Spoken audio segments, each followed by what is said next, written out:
So Jesus here, in this moment, he gathers his disciples, and you can think about this moment, like what would be like the last things that he would want to talk about? Like what would be the important topic of conversation knowing he's about to go to the cross? And it's centered in the very beginning around one thing, love. In fact, the first verse, I want to kind of center us today in John 13:1, just to remind us from last week. Elliot preached on Jesus serving through washing the disciples' feet. I asked him to have basins out and wash all of your guys' feet, so I hope it happened. If not, he's fired. Just kidding, right? But in John 13, we see this very first verse that I think is so central to everything that we're going to talk about today. It said this, it says, "Now before the feast of the Passover, when Jesus knew that his hour had come to depart out of this world to the Father, having loved his own who were in the world, he loved them to the end." And that phrase there, "to the end," in Greek is the phrase eis telos. It means literally to the uttermost point, to the fullest extent possible. He did everything that he could possibly do to show and to communicate his love to the disciples. Love is ultimately the topic that he brings up, that he shows with the water basin, and now he explains in a different way. He wants to reveal to disciples a little bit more, what does it really mean to love? Because love, I think we all know this, is kind of an interesting topic. I think even that word in itself is one that's kind of a broken word. It doesn't mean as much to us. It's in countless songs and movies, right? But we can say things like, "I love my wife and children," in the same breath as saying, "I love tacos," right? Or "I love lamp," right? The word love, it means something very subjective, very personal, almost to the point now that when we say love, it's something that we can't really define in our culture. Everyone kind of has their own loose understanding and definition of love, and it becomes almost more of a feeling, a preference, an experience that only lasts as long as it really benefits my own understanding of love. And I'd say this just especially in Colorado. I feel in Colorado, in my experience coming from the Midwest, it's a little different. Where I feel the culture out here is extremely transient. And when it comes to relationships, we have a very transient and transactional way of doing relationships. With friendships, oftentimes it's, "Well, I'm going to be moving soon, so I don't know that I want to really invest too much." Right? When it comes to relationships, here in Denver, it's known as the loneliest city in America. Dating is hard. They did a whole show on it and blew up. We are really bad, apparently, at doing this. But even church. We are kind of known as a church-hopping place. That we see ourselves jumping from place to place, hoping if I just find the right people, the right fit, then I will feel the love that I'm looking for. And despite this, I think we know deep down that there's something more to love. That there's something more than just this transactional understanding, and we yearn for it. How do I know this? Because some of you are like me, and you watch Harry Potter every year like it's religious. And you don't just watch it because it's a good story. You watch it because you are moved by the friendship you see by Harry, Hermione, and Ron. Because there's something about these three that they stick together that you're like, "I wish I had that." Or if you're like me, you probably shed a tear at the movies recently. Anybody see Project Hail Mary? Okay. Go see it. This is going to be my one endorsement for movies, right? It's incredible. I'm not going to do a whole big spoiler, but here's the deal. It reveals a lot about our culture that we cry when we see Ryan Gosling become friends with a rock. I'm just saying, right? There's something about this moment that Jesus is trying to say, there's something more to love than maybe we understand. That there's something deeper. And in his final hours, one of the most interesting things is to look around at the people in this circle. There's someone here who's about to betray him, someone who's going to deny him, and all the other disciples will eventually abandon him in his moment of need. And yet, Jesus loves them to the end. So really the question I want to ask today is, what does it really look like to love people when we know they're going to hurt us? What does it look like to love people who may betray us, who may turn on us? So we're going to be jumping into John 13, picking right up in verse 18, and we're going to learn three things about what Christ-centered love really looks like from how Jesus explains this to the disciples and to us today. So in verse 18, we pick up, and here's what it says. It says, "I'm not speaking to all of you. I know whom I have chosen, but the scripture will be fulfilled. He who ate my bread has lifted his heel against me. I'm telling you this now before it takes place, that when it does take place, you may believe that I am he. Truly, truly, I say to you, whoever receives the one I send receives me. And whoever receives me receives the one who sent me. And here's the first point that I'm going to explain here as we walk through this. But Christ-centered love chooses vulnerability over self-protection. This is a powerful moment. I don't want us to rush past this, but sometimes it's helpful to kind of put ourselves in the scene a little bit. Not to say, well, I am this person, but just to imagine being in the room in this moment. Right? Jesus had just gathered the disciples. He's been telling them this whole time, hey, I'm going to die. He washes their feet, which we all would be very uncomfortable with if I asked Elliot to actually do that. But we'd be way more uncomfortable if the king of the universe offered to do it.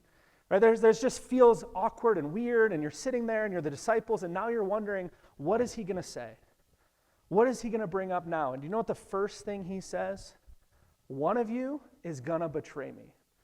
Poof. Like if you guys think your family, like Thanksgivings are rough and have some drama, like Jesus throws darts. Like what in the world? Just came out of left field, didn't it? He just washed people's feet, and now he's saying one of you is going to betray me. Like is he just trying to stir up drama? Like what is he doing? I don't think he's like your crazy uncle at Thanksgiving. I actually think he's being very intentional. He's doing the opposite of stirring up drama. I think he's actually offering a moment of healing. We just have to press into it. See, notice what he says in verse 19. He tells us exactly why he brings this up. It's not to cause problems, it's actually this. He says, I tell you this now before it takes place, that when it does, that you may believe that I am he. And that phrase, I am he, in Greek is the phrase ego eimi, which if you've been around, we did a whole series, 7-week series on the 7 I am statements in the Gospel of John, where Jesus is declaring, I am that I am. I am the same God that showed up to Moses in the burning bush. That is who I am. I am God. Jesus is reminding his disciples here, I just want you to remember, I'm not caught off guard by anything. I'm not surprised by what's about to happen. I know full well one of you is going to betray me. Why? Because I am God. But also I want us to notice something, because John does an excellent job. It's far more theological than a lot of the other Gospels. It's really more focused on who Jesus is, that he's fully God, but John also reveals that he's fully human. Notice that even though he's fully God, he's also fully human and fully experiences every emotion and pain and experience that we experience as humans. That he's not aloof to this betrayal. In fact, what he does is he quotes a psalm in Psalm 41:9 when he says in verse 18, he says, I'm not speaking, I know the scripture is fulfilled, he who ate my bread has lifted his heel against me. That's actually a quote from Psalm 41 when David is actually lamenting because he's betrayed by someone he thought was a close friend. Ahithophel, who was his advisor for a long time, ends up betraying him and trying to usurp David and aligns with Absalom, David's son, to try to kill David. And it shocks David. It brings him to his knees. He laments. He's hurt by this betrayal. But one thing that's important to know about Ahithophel, he was Bathsheba's grandpa. And I wonder if David could have just seen this coming. Like David, if you don't know the story with Bathsheba, was not a great dude. He killed her husband, stole her by force, and made her essentially his wife because she had no way of rejecting the king. And then her grandpa, who was David's close friend and advisor, eventually sees an opportunity to get back at David. I told Carissa about like her grandpa's in an electric scooter right now, but if I had done this to his granddaughter, he would have been on that scooter from California to Colorado. Didn't matter how long, and he would have done some things to me that I would not have enjoyed, right? Because that makes sense here. David kind of had it coming. But here's the deal. That doesn't mean that it doesn't hurt. It doesn't mean that David isn't in pain. He had done something. He had gotten experience back. He's been betrayed. Jesus, on the other hand, did nothing wrong. Jesus loved Judas to the very end. He loved his disciples to the very end, without fault. And yet he was betrayed. And that betrayal, he brings up that psalm to say, this is how he's also experiencing it. When it says he lifted his heel against me, it's the image of essentially a horse kicking over a table.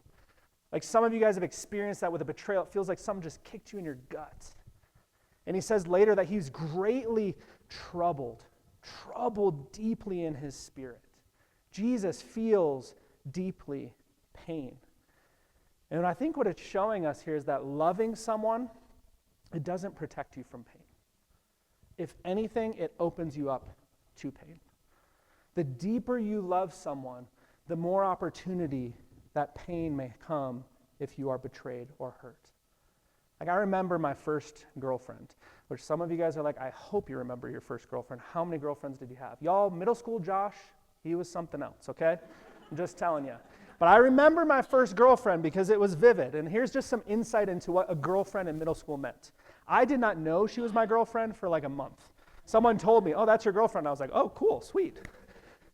But this girlfriend who I thought we had such a deep connection, we talked like 3 times.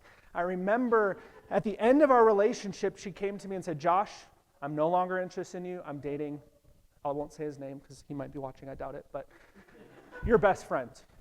And I felt so hurt, so betrayed. And then I had another relationship probably like 3 days later, because that's what you did, and the same thing happened.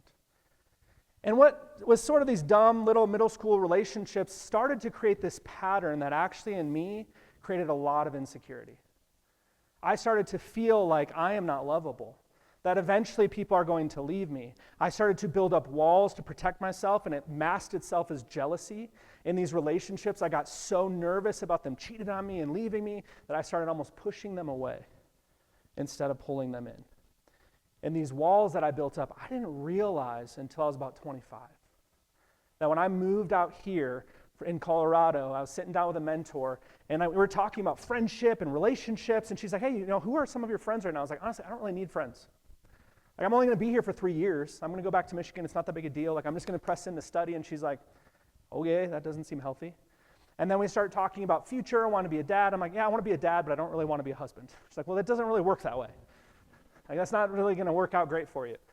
But what she really started to do is press in to help me realize I had some really strong desires that I had started to repress.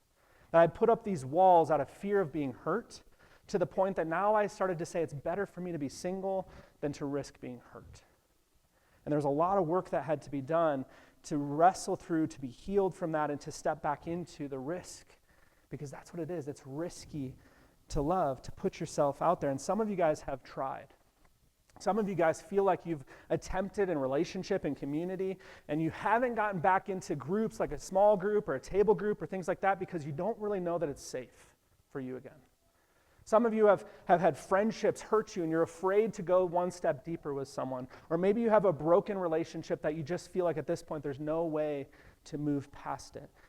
And some of you guys, maybe without realizing it, like me, are building up walls of protection as well. That you're starting to protect yourself by keeping people at a distance. And this is where it gets kind of uncomfortable in a church like this. Because in our church, we are really small. So when you come in, you are going to be noticed. And for some of us, that's actually really scary and painful.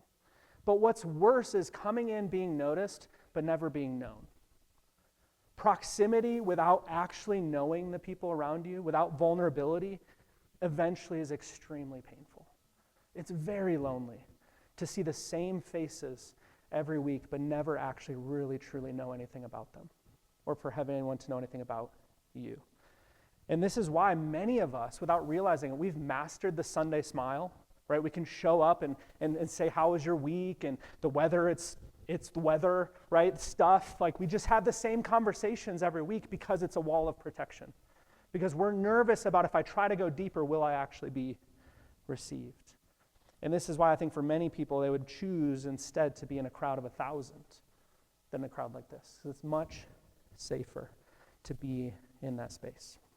So let me ask you this directly. Who here knows what's actually going on in your life?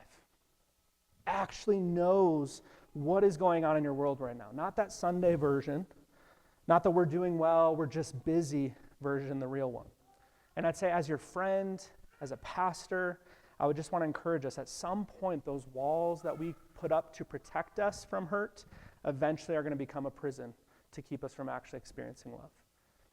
And for many of us, it's a lot easier to say this here than it is to practice. And for many of us, it's going to take time and healing and actually stepping out vulnerably and having safe people that are going to be willing to actually engage with us. But the truth is, those walls that serve as a moment of protection for a while cannot stay if we want to experience love. See, the answer to our problem is not to harden ourselves to the possibility of pain. It's actually to step vulnerably into love. I love C.S. Lewis. He has lots of great things. He's very smart, so I like to quote him. But he said this in one of his books on the four loves.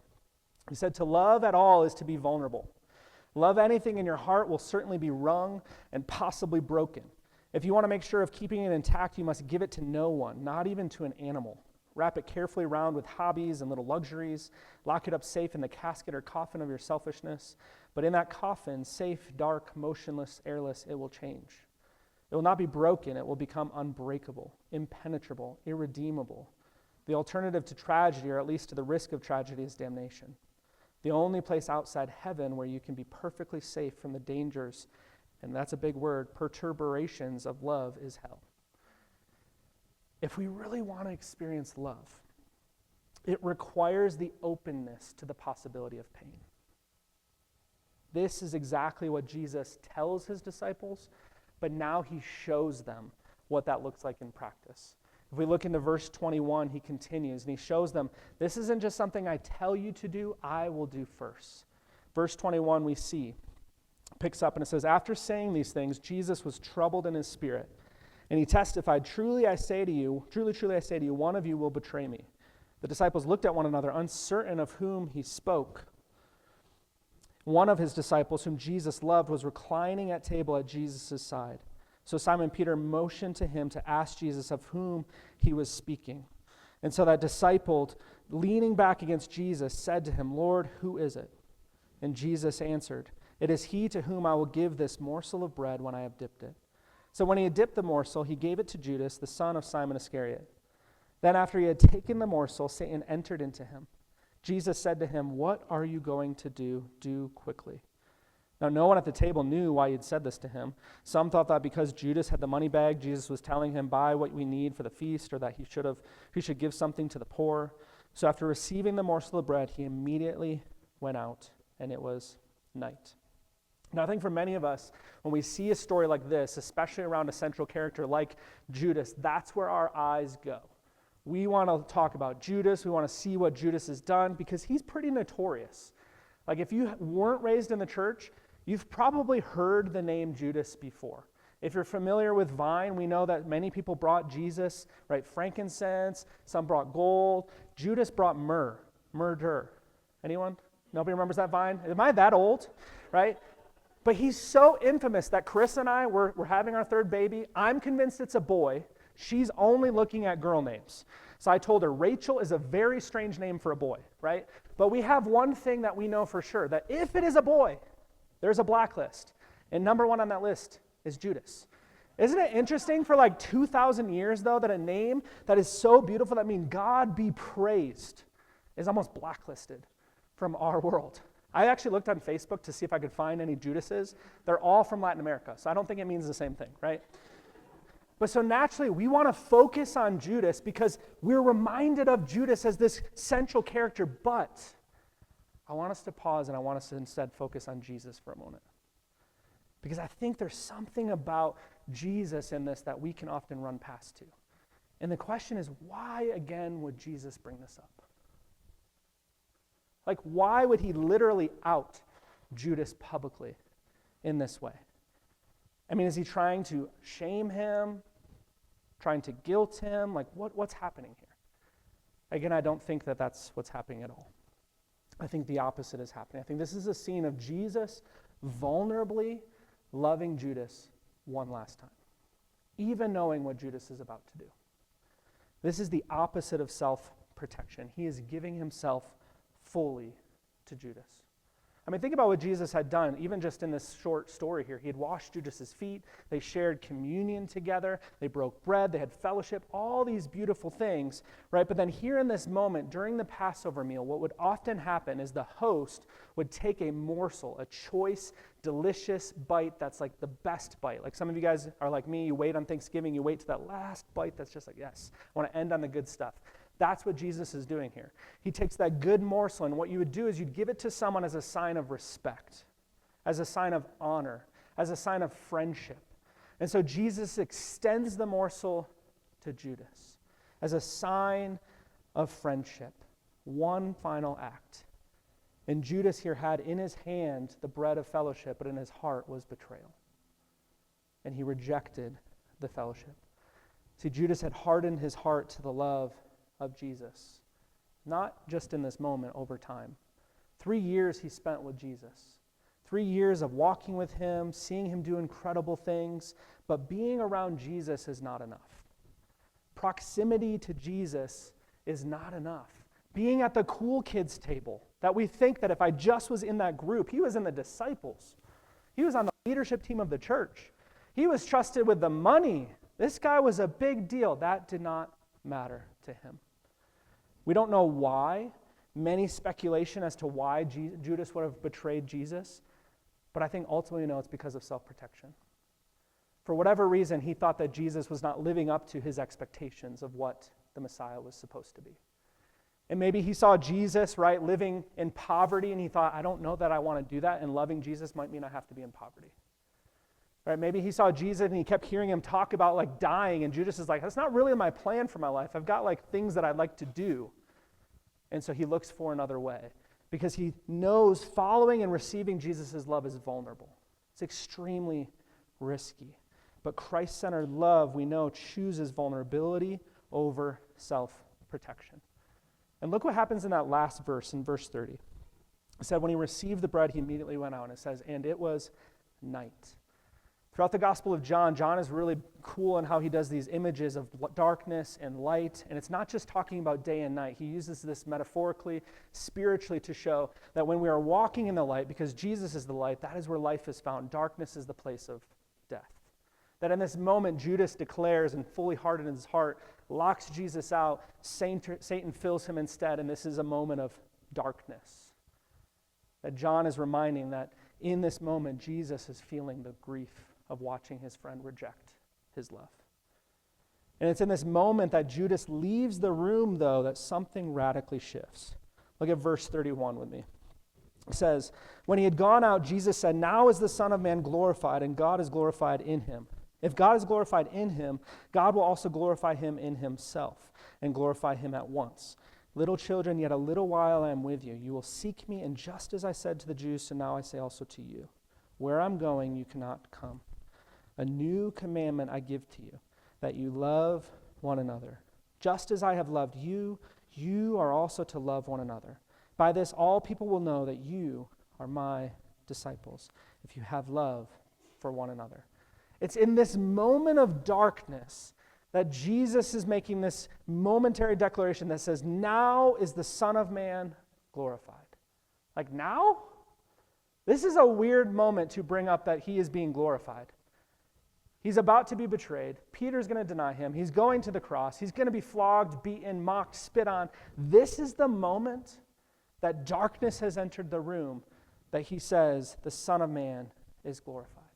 I think we think of glory as like winning. Right? We were just in Boston on vacation. It was wonderful. One thing we did not know is that the World Cup was happening. I'm not a big soccer guy. I probably should be. Me even calling it soccer makes me reveal that I'm not very good at this thing, right? But we were in Boston. The World Cup's happening. The Scots, so Scotland, they travel well, y'all. We felt like foreigners in Boston. There were Scottish people everywhere. And when they won, they celebrated. They glorified their team by drinking all the beer in Boston. And I'm not kidding. There's articles out there about how the beer in Boston, the place of Sam Adams, the place of beer, gone. Like they put Americans to shame, right, in their glorifying. That's though what we think about glory. It's celebration. It's victory. And yet Jesus says, now in my moment when suffering begins, am I glorified? That there's a tie between suffering of Christ and his glory. Why? Because all throughout John's gospel, we see that glory is not victory, it's not primarily winning, it's God's character on display. That's what glory is. It's God's character on display. And at the cross, this is the moment we see Christ and who he truly is in his most glorified moment. We see his justice, his holiness, his mercy, his faithfulness, and above all else, we see his love. We see exactly what love truly is on the cross. And in that moment, he is most glorified. So for the cross, that's not some sort of detour for the life of Christ. This is the climax of what he came for. That it's at the cross that he is most glorified and where we can experience what love really is. See, this is why Jesus moves on and he says what he says next there. He says, a new commandment I give you.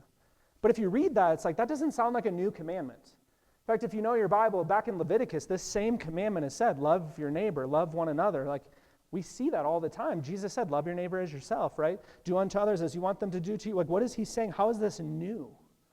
But I think what's new is not so much the command, but the standard. Because now the standard is not, I love how I want to be loved.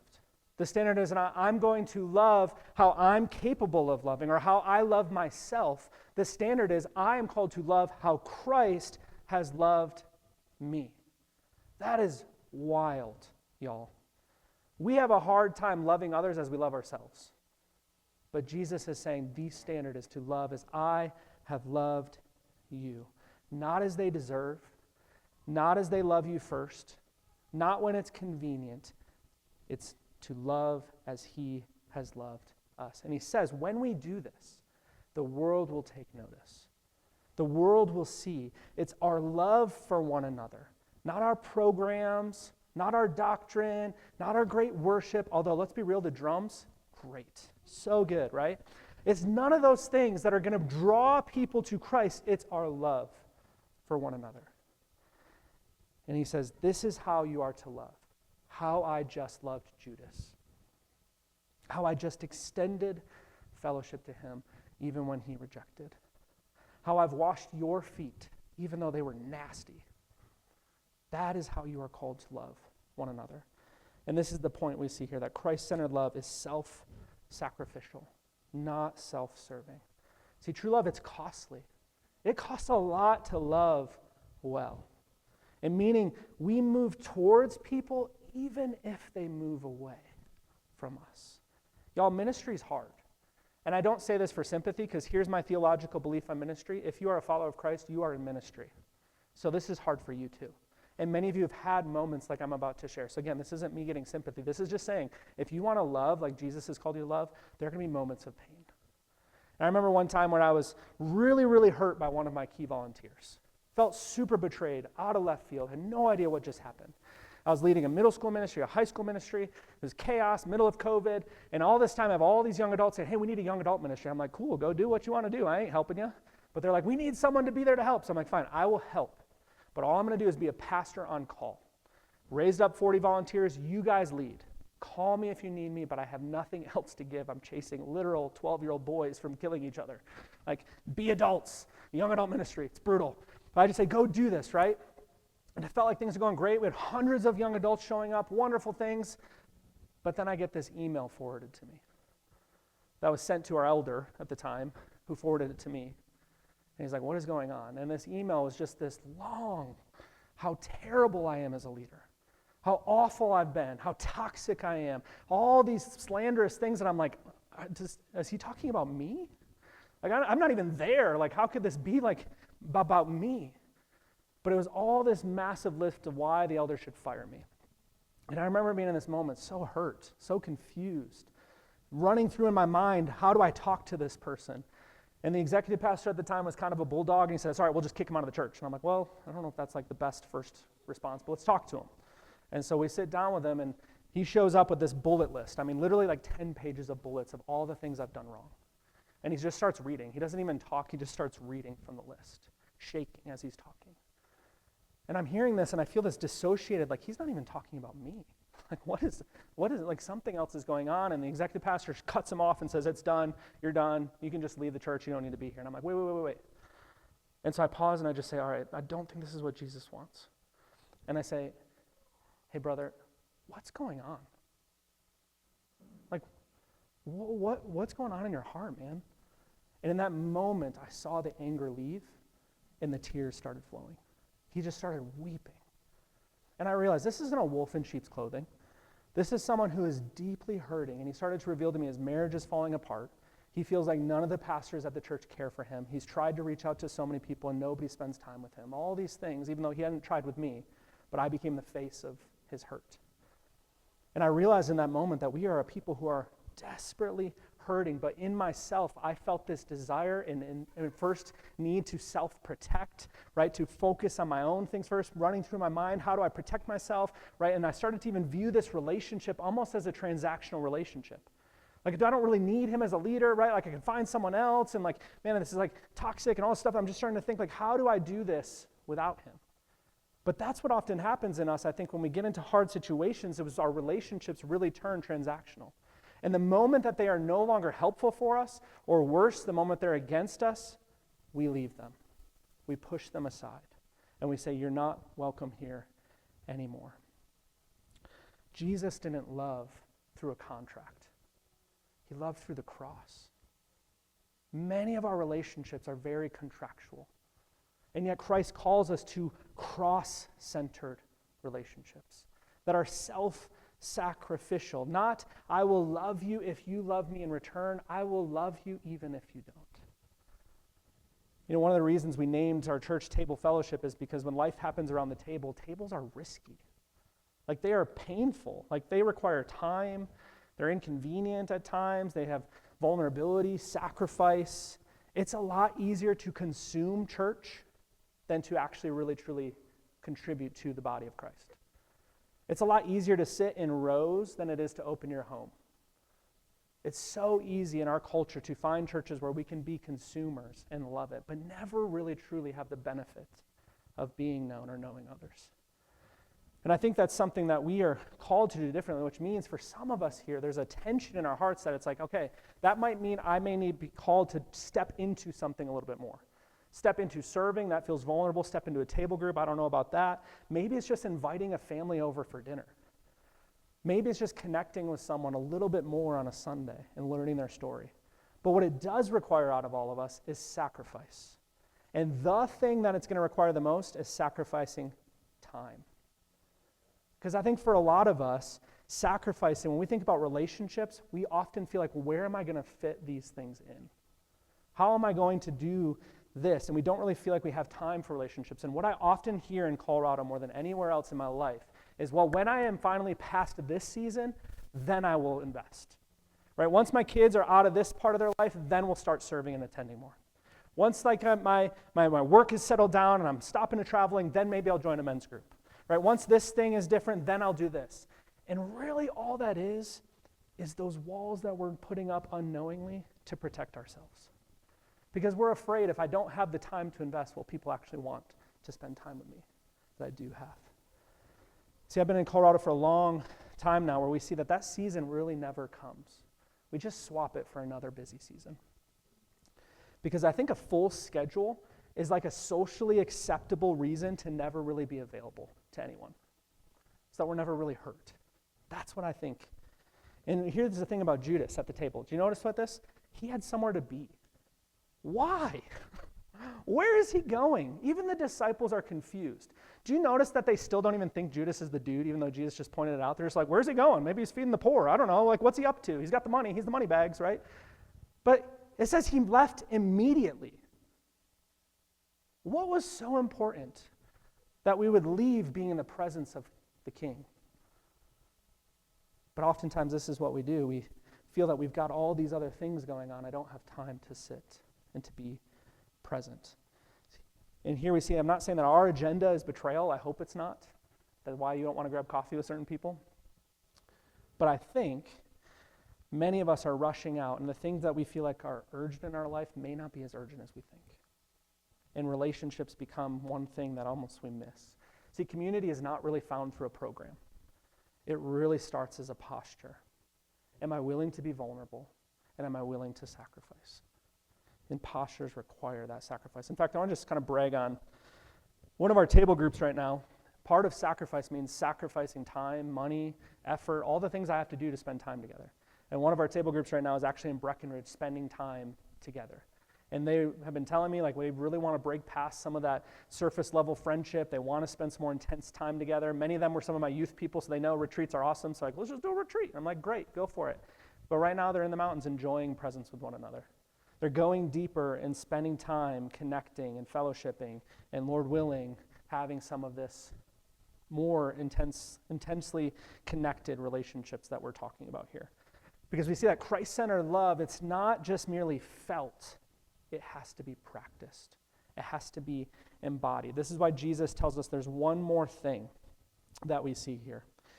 That Christ-centered love is grace-fueled, not performance-driven. Because here's, I know, my tension in my heart when I get to this point in the text. I hear all this stuff and I'm like, dude, this is brutal. I don't have the ability to be vulnerable. I've been hurt too much. I don't know that I have it in me. Or I just really, truly, Josh, you make fun of being busy, but I just legitimately don't know how I could have time for some of this. I am slammed and I am struggling. And I understand. And I would say, actually, you're probably at a better spot than you may realize. That it's actually at that place of desperation that we can actually find the answer to our longing for love.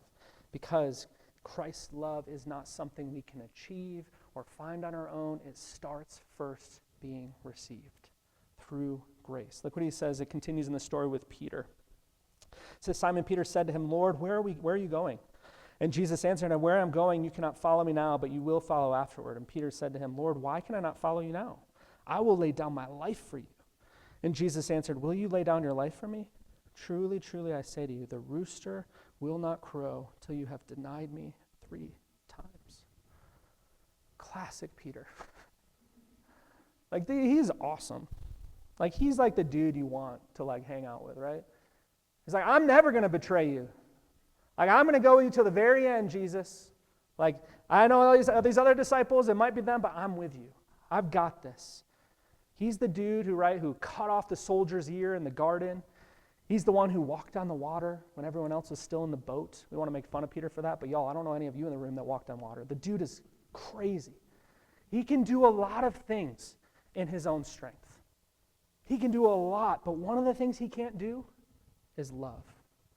He cannot love the way that Christ has loved him. And he has to come into realization with that before God can truly use him.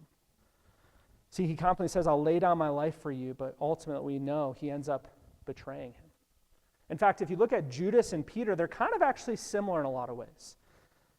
I did this little image here, but if you look at their stories, both of them were chosen by Jesus. Both of them spent 3 years with Jesus. Both of them saw Jesus do incredible things. And on the outside, these were the 2 disciples you probably would have thought are the legit ones.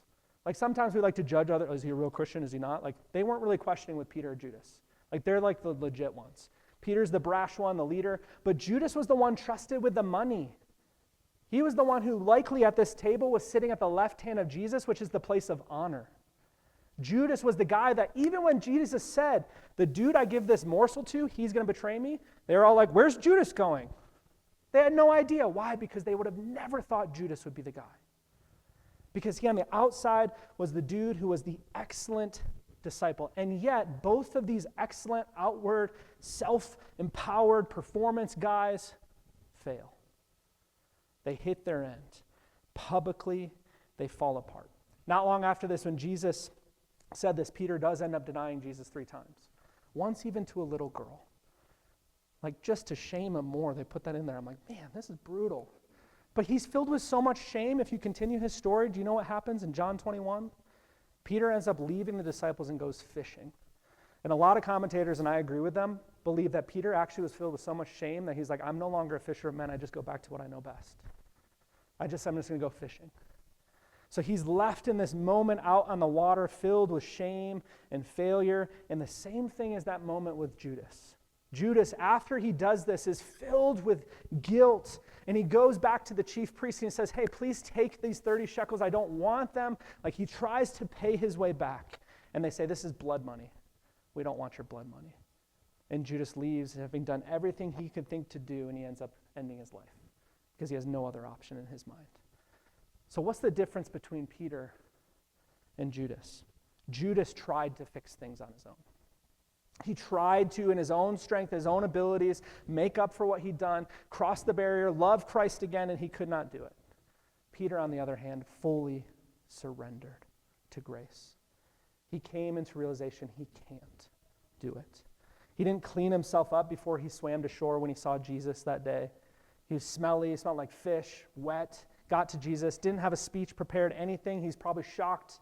And Jesus sits him down, they have a meal, and Jesus asks him, Peter, do you love me? Then feed my sheep. 3 times Jesus restores Peter. And it's beautiful. But what Jesus does is he doesn't just restore him personally into relationship with him. He restores him back to his calling. To now go be a shepherd, go love others as I have just loved you. Because that's what grace does. It doesn't just restore us, it sends us so that we could be actual deliverers of the love that we have received, we can extend to others. See, Peter hears this, feed my sheep 3 times. Can I tell you something? I fully believe if Judas would have just gotten to the end of himself and not tried to take things into his hand, but just waited in desperation, I believe Jesus would have showed up in that field. I believe Jesus would have had a moment of reconciliation and restoration with Judas as well. Because that's who Jesus is. The difference between Judas and Peter is not the magnitude of their sin. It's where they turn to for reconciliation. Judas went to himself. He thought, if I just do this, then maybe it's enough. Peter said, I can't. I got nothing. I've lost my calling. Total desperation that only grace could heal. And this is why the point of this, I think, matters from everything we've been talking about this morning. Because we spent a lot of time looking at what Christ-centered love looks like. It's vulnerable, it's sacrificial, right? It's costly. And I think a lot of us can hear that and feel exhausted because we've tried, we've attempted, we've opened up, we've gotten hurt. We've given but not really been reciprocated. We've shown up for people who didn't show up for us. And somewhere along the way, without realizing it, we kind of have started to put up some walls because we're tired and hurt. And it makes sense. But can I tell you something? What if our primary problem is not just finding a community that's going to be better, or a person or a friend or a spouse that's going to be better? What if it's actually a grace problem? That we cannot love vulnerably out of an empty tank. That I cannot love sacrificially through sheer willpower and just trying harder. Peter could not do it. Judas could not do it. And neither can you or I. It requires grace. Here's what changed for Peter. When he went to the shore, he received grace. Not that he'd earned, not that he could manufacture, and he becomes the rock that Jesus said he would become. Grace didn't just restore Peter's relationship with Jesus. It set him out to love others. And I think some of us, we try really hard to love our spouse, our kids, our friends, our coworkers, the people in this room, and we're driven oftentimes without knowing it by our own strength and abilities. We try to love as we want to be loved, but there's a limit to that. Instead of receiving the love that Christ has given us and loving from that place. What would that look like for a church, for a relationship, for us as individuals to be a people who are filled with the grace of God?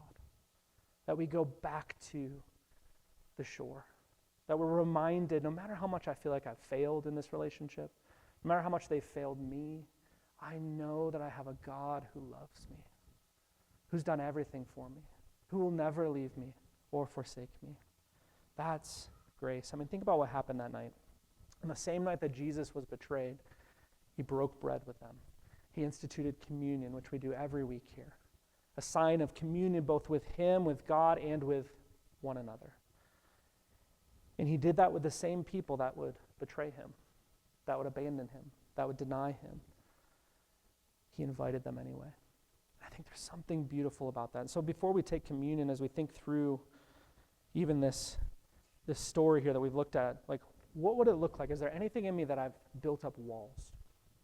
Any walls in me that maybe I've have stopped loving someone because I've been hurt? Maybe it's a friend, church member. Maybe today Jesus is inviting you to take one step towards vulnerability. Not because it's safe, but because that's how he's loved you. Where have you maybe made love transactional? Is there relationships where I'm keeping score? Have they scratched my back lately? I'm not going to scratch theirs until they do mine. Maybe Jesus is calling you to step over that hump and love even if they don't scratch your back. Where do we need to receive grace? I think some of us can all, and be honest here, we've been exhausting trying to be Peter without Jesus. Trying harder, working longer, performing better. And can I be honest with you, this is the normal message of Father's Day. do better, try harder, stop sucking. That's sad. But that's not the message of Jesus. The message of Jesus is, stop trying so hard. Come to me. Receive. You're doing wonderful. Push into me. Allow me to use you. Allow me to show up through you. And I think for many of us as dads, it can feel exhausting with all the pulls of this world and work and expectations and all the battles. But what if Christ isn't calling you just to add on to all those troubles the fact that you need to try harder and work harder? What if it's actually to press in to say, God, I need to receive your love first. That when I fail as a father, I know that you are a good father. That I can come to you for restoration and my kids can come to you for restoration. That we press into Jesus, that they see us worship even when we're having a bad day. Because it's not about us. It's not about our performance. It's not about how good we're doing when we walk in the door. It's about how good our God is. And so our responsibility as dads, as men and women of Christ, as we're leading the next generation, is not to do better and try harder and be better Christian. It's to love one another as we have been loved by Christ. And that requires grace. So I'm going to close in prayer, and then we're going to do some worship. We'll come back to communion. But I just want to invite parents. If you guys want to, let's bring our kids out. Let's worship together. We've got a few songs we'll worship with. It's summer, so it's a good time just to worship and be in the presence of the Lord together. So Father, we thank you. We thank you that you are a God who allows us to come honestly, to come humbly, to come broken to you. You're not asking us to perform to be in your presence. And God, we thank you for the cross. Lord, that we can come to you freely because of what you've done for us. That we are made right with God, not because of what we do, but because of everything that you have done on our behalf.